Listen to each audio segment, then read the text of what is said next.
Sunday wrap-up. The Warriors are in, the Sharkies are gone skis. Let's focus on those Warriors to start, and they are really premiership threats there, with Shaun Johnson definitely playing the best of his career. I don't care what anyone says. This game, all year, he's been absolutely amazing. He's just got a combination of all the facets of his game that he had in that original time. Obviously, the athleticism is still actually there. Like, it's obviously probably at about 80% of where he was, but he's still got it, and he's obviously feeling great. Body's doing him in wonders, even though he did go off a little bit early with an ankle complaint. He should be fine going forward. His kicking game's been awesome, and this team is absolutely humming at the moment. Himself, Fanua Blake, and Wade Egan are doing incredible work for this squad, and Egan just kept getting out of dummy half, putting him in really, really good positions each and every time. On the Sharkies side, they just have nothing. Like, defensively, so bad, and then attack is very, very clunky. So, the bottom four, or the bottom eight destroyers, the Sharkies, just not great in this one. And we'll start with Nicho Hynes, and obviously the sin bin at the end didn't really help. He is captained by mainly everyone in that top 1,000 or so. Most people have him anyway. And it's going to be interesting going forward with Sharkies coming up against a few tougher teams. Are you trying to get Cleary in so you can captain him over Hynes? Are you still just going to captain Nicho every week? Because, he was very well about to get a 70 before the sin bin at the end. So, very, very solid on that front. Shaun Johnson, 82. You just can't sell him now. They have a lot easier matchups than this going forward. Obviously, the buy in round 22. If you can kind of get away with probably two guys in Warriors uniform in that week, so that you're not going to be short in that one, or you're playing a couple of weaker plays in your 17, then SJ needs to be held. There's no doubt about that. Adam Fanua Blake, on the other hand, a 69 in his 65 minutes, with Tohu Harris playing the less minutes with sickness. Adam came on that little bit extra at the end, so likely wouldn't have had to come on. But they gave him those extra few minutes because he just never looks gassed, does he? He just does an incredible job. So 65 minutes for him. Got that try. Obviously, a couple offloads, 4 tackle breaks as well. So clearly one of the best options to round out the year. Averaging 58 on the season. I still would go for someone like Payne Haas over him, considering they both have a bye in the last 7 rounds. But definitely a guy to look at. Britton Nico, this try just killed me. That one and the Tanner Boyd one, just late and just really bad defense. Yeah. For the Warriors, it defended really well for the most part. This one was not a nice one there at all. So, another try from him. And, base stats are much better in this game. Obviously, had to do a lot of defensive work with the Warriors having plenty of ball. But 44 tackles for 3 misses, exactly what you could have hoped out of him. And I went a year early on Rocco Berry, hey? Still averaging 32, so still very low. It would have been well under 30 before this 64 now, and up 38k. So he was down on the year, and shows that you can have, like, he scored okay. He scored some 30s, some 20 odds, but this one here with 2 try assists, a couple of line breaks, and a try. He was great, and he's one of those players that he definitely has a decent future ahead of him. But how long until that really shows? And again, everyone in this Warriors outfit at the moment is getting better and better. Okay, McInnes there, 50 and 50. So when Finucane comes back, that just drops down a little bit. So if you have him, awesome. Katoa with 13 tackle breaks, shout out to him. Dallin, some awesome tries again for 2 of them with 49 points. Barnett, mixture between the middle and also the edge, so 68 minutes for him. End up starting there on the edge, and Curran off the bench. They seem to do this a lot. They name Curran to start each and every week, and then when Niokore and these kind of guys are out, and he just seems to go to the bench every time. Brayley back to a 42. Obviously, no attacking stats in this one. 4 to 40 was fine. Obviously, 5 missed tackles in this one. Back to some normalcy, unfortunately, with his tackling. But solid job on that front. Still up another 14k, and his last month has been incredible. So you have to take that 40 and run with it. Ramian got the same as Nickel Cook started, and that's pretty tough considering Chance had a line break, a line break try assist. He also had a try with a line break assist as well. Just under 200 meters gained and still only a 39 is pretty disappointing. And he's someone now down 20, has a bye in a couple of weeks. And if you're holding, like myself, Chance, Johnson, and Tohu Harris, I think Chance is an easy guy to move on from if you have a bunch of wing fullbacks. And I was close to doing it last week, but ended up going Turpin instead of Chance. And yes, it worked out for me, 15 points. I would have had to play one of them. So, yeah, that was that with Chansey there, 39. Ramian, 39. I think you just leave him as your backup center is the easiest way to go about it. If you are starting with him, it's not bad, but, you're really thankful that he got 39 in this type of game when they got smashed. He had 0 missed tackles, which was really, really cool. So him and Sione actually playing a lot better down that right-hand side. And the last few weeks have not hardly gone left. especially when we get to Ronaldo, there you'll see his scoring was really, really poor. Metcalf, 37. He had a much better game than that. Unfortunately, the 5 missed tackles, a penalty, and an error just kept his score a little bit low, but another 24k gained and up 194 for the season. So amazing work from him on that front. And yeah, you're holding again for sure. They're playing really, really well. Harris, I think, is a hold, guys. 31 in 36 minutes. Only goes down the 18, which isn't so bad. And yeah, you saw the 2 weeks before, 60 and 63. Sounds like he had the flu, so good chance he wasn't going to play the game. So at least we did get a score out of him. But yeah, let's see how he goes this week. And if it's poor again, or if he plays low minutes or something like that, then you can maybe look at trading him in 22. But until then, I think you have to hold very clearly. Cash outs down below. You got Colquhoun with 20 in his 31 minutes. So the big news is what's going to happen on that left edge with Wilton. Obviously, going down. It sounds like a pretty decent knee injury, which is not great.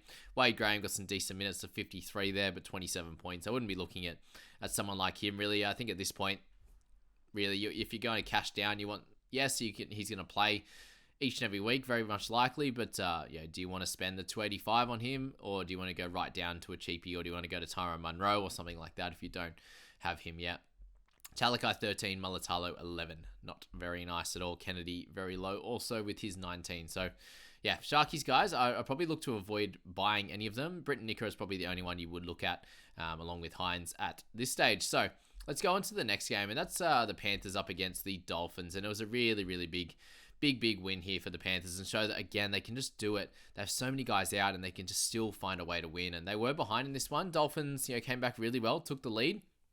And then, Panthers worked really hard to get back to it. And Isaac Tungal there with 2 tries, 2 try assists, 7 tackle breaks, 2 offloads, 2 turnover tackles, 200 meters. It's just wild. He's a very impressive player. Goes up 89k, which puts him at 93k up for the season, which means he's basically, these last 3 weeks, he's gone absolutely nuts, putting on about 150k and scoring so well. Up to a 50 average now, and a clear, I personally think, top 2 center option for the rest of the year. Although, obviously, another guy in the center position that is obviously a really good option.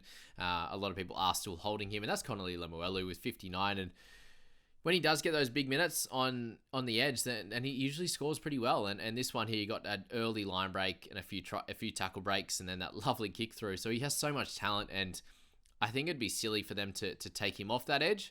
For him to score 59 against the Panthers, obviously a bit beaten down, it's just really impressive. So well done to Connolly. And if you're still holding on to Nicarima, 66 was great with him. Jenkins, if you had him as a cash down a bunch of weeks ago, then a 60 from him is even better. Sorensen, a 51, continues to do his job. This week you might see a little bit of a drop in minutes from him with Martin and Yo and all those guys back, but he just seems to be the guy that they're enjoying on that edge. And I don't see why you'd change that, to be honest with you. I think Hosking is the one left out at the moment, and Sorensen, if you've got him, just keep sticking onto him. Harrison Graham, hey? Gee, he tackled well. 50 tackles, 2 misses. And if he keeps that spot into round 22 after this bye, I'd imagine that JMK would then be having surgery. If he was to keep that spot and doesn't play again, there's no need for them to get Jeremy Marshall-King back into this side. And Harrison Graham is your man and would be a really solid playing backup in the hooking position as a cash down as well at 323. It's a little bit expensive, but a guy that you can regularly rely on for like a 35 to 45, you'd say. 49 in this one, but about that 55 to 60 minutes. So he's going to be pretty solid. Coggy got another 25k out of him, and he will be a sell this week, but absolutely dominated for you at 237k made. Well done to those that grabbed him straight away or the week following that. Hosking the 42, that's right. Hammer did get a line break try, but did miss a few bad tackles on Isaac as well, who is obviously a buy, guys. If you need someone like Isaac Tonga in the centers, then he's going to work great for you. The lower from there, Dylan Edwards, just very, very disappointing. And he gets to a range where you could look at potentially buying him with Cleary coming back, but I still would like to push away from him just because I think there are better options that I think are going to score better when you've got Drinky, you've got Ponga, you've got Tedesco, I think are all going to go ahead of Edwards, and likely Garrick as well. So there, I'd have Edwards in like a 5th or 6th, and that's without even mentioning your wingers like Greg Marzu, who are absolutely killing it as well. So Edwards and Osako are the big worries, and we have him in the people squad. Picked him up last week, and 2 low scores for him, unfortunately. Balance as well, 21, didn't look in place at all at the on the wing there, and obviously against the Panthers, it's going to make it a little bit more difficult. There's a few times he got through the line, obviously that line break there, and the cover defense was too good, and they either tackled him out, or in that case, they scrambled well and stopped him before the line. So, look, if he keeps his spot in the side, then sure, you can keep hanging around with him. But for myself there, I think he's closer to a sell. Obviously, he did make us a decent amount of cash. I think I got 120 out of him. Or something like that, I might have got a little bit more, a little bit less actually, 70 or 80, which, he did a job. But that center position cover-wise is probably the only reason why I would look to keep him. But that's probably it, on that one. And the last game, I had a lot of players riding into this one, and unfortunately, apart from Brennan Hands, which is an absolute superstar, let's talk about him to start off with, and that lovely line break assist, try assist to start things off, 47 tackles, an offload, just involved in everything and did a great job. He lost his tackle break, unfortunately, but he was great. He puts on another 47k, and he's very hard to pick up at this point at 423. Just a weird, awkward mid-range guy that could get you a 33 in 1 week, and then could dominate when he gets to 80 minutes for big tackles. And he's just showing that his PPM can be much better, and it was in this one, and it has been in earlier games. So Handsy got to end up with a good score there, along with Hopgood. Let's start with those 250-odd boys, and 61 minutes for Jermaine. I think that's going to be normal going forward. Depending on what happens with Regan Campbell-Gillard with the knees in the back, that wasn't very nice at all. But Hopgood there, no real attacking stats, a tackle break and an offload, but 40 tackles for no misses is very, very promising. And I think he can be a 55 guy for the rest of the year, and that's going to sit him pretty close to where he's priced at the moment. And obviously missing the last round only, I think a dual position guy like this, you need to be holding long term. There's other issues in our sides rather than Hopgood, that's for sure. Cartwright, again, let's just have a little chat about him and how good he's gone over the season. Really invigorated and changed his career out, projecting out. He's still a young man, and I think he's got a lot of years left in the back row, and he's really pushed himself for a role longer term with the Eels and any club side that wants to grab him. I think this is what you're going to get on a regular basis. He's a very attacking player. Seems pretty solid defensively these days as well. A little bit better than he was at the start of the year. Obviously learning a little bit of a new position. He played a lot of six. He's been off the bench and playing very limited minutes over the last few years. So big congratulations to Cartwright and anyone who still owns him. He's gone up 365k now, which is just incredible. Fodawaker 65 minutes following on from Origin. Just a gem of a player, isn't he? 52 with a try assist in this one. Isn't super amazing, but I did have 2 errors, which isn't going to happen on a regular basis. Tanner Boyd, he was scoring very, very low. Missing a lot of tackles, which is weird, because at the beginning of the season he wasn't. Maybe he's tiring out a little bit. Defensively there, missing plenty, and end up scoring that try, which worked out for him. Plenty of kick meters, and a couple of forced dropouts there helped him out. So that's Tanner. I ended up bringing in Dave Fafita, and he's the third guy I had in this game. Also had Penasini and Moses, so low score from Moses. End up okay there. They took away a few of his missed tackles, Fafita, that they'd given him earlier on in the game. Base stats were down, 97 run meters, 26 tackles. Obviously he had a couple offloads and his 6 tackle breaks. No tries, no try assists. So 49 is like his bottom base, I think is fine. 19k down, I think everyone should still be targeting him. A lot of people brought him in this week, and I think a lot more people will following this one. So unfortunately for me, trading him in, he didn't go nuclear like he has been, and lucky for those that didn't grab him this week for sure. Junior Barlow there, a solid 49, was good. Matto with 43, so 43 minutes, pretty yuck. 18 tackles there. Obviously got a turnover tackle and offload a couple of tackle breaks, which is always normal for him. His PPM is incredible, but just the minutes there, just not getting them, and he's very frustrating now. 646, people bought him this week or last week because he was very cheap, and now it's just, you're in a really weird position with him because, by the end of the year, he's dual position. You have Hopgood most likely, so do you want both of them in your side? Does Matto get some more minutes next week? Does Regan Campbell-Gillard get suspended, and maybe Matto goes back to a 50-55? Because we know what he can score, and what he can provide on a week-to-week basis, and unfortunately wasn't able to get that in this one. So, he's very much on the borderline for me as what you would do with him. You're not going to get a horrendous score out of him, but it hasn't been great, moving to 6 and then this role here off the bench. Gato 43, an incredible try that was, and a great finish to this game. Eels at least showing that they can win these tight ones. Penasini did get a lucky try early. Obviously a ricochet there, straight into his, a couple of bounces into his hands and got that try, which was a nice start to the game. A few early missed tackles, but he ended up really solid at 43. We'll take that. Another 20k down, but that's coming off his very low score the week before. Moses was the sad one because every game in the last, I think, month or so that he's played, he's got a 70 plus. And in this one here, just the 4 goals, obviously the field goal there. Did miss one of the goals, I believe. But yeah, 4 missed tackles, 17 made.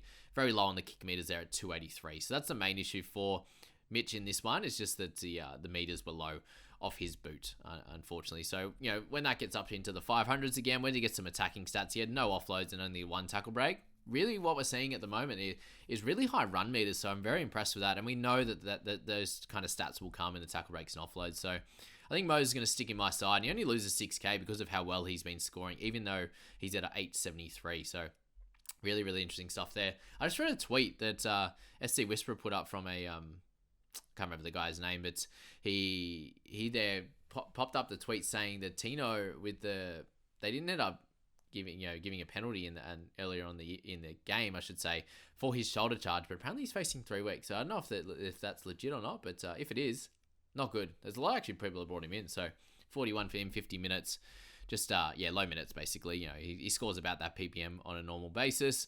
Regan, we'll see where he ends up off the judiciary. Sean Lane, he's going to be very cheap next year, isn't he? 36 in this one. Unless he goes on a bit of a run, which I don't really see happening. That's that. Cleesas, obviously very expensive. A few people are asking about him. He didn't score very well. He ran the ball for 7 meters, which is pretty disgusting in 80 minutes.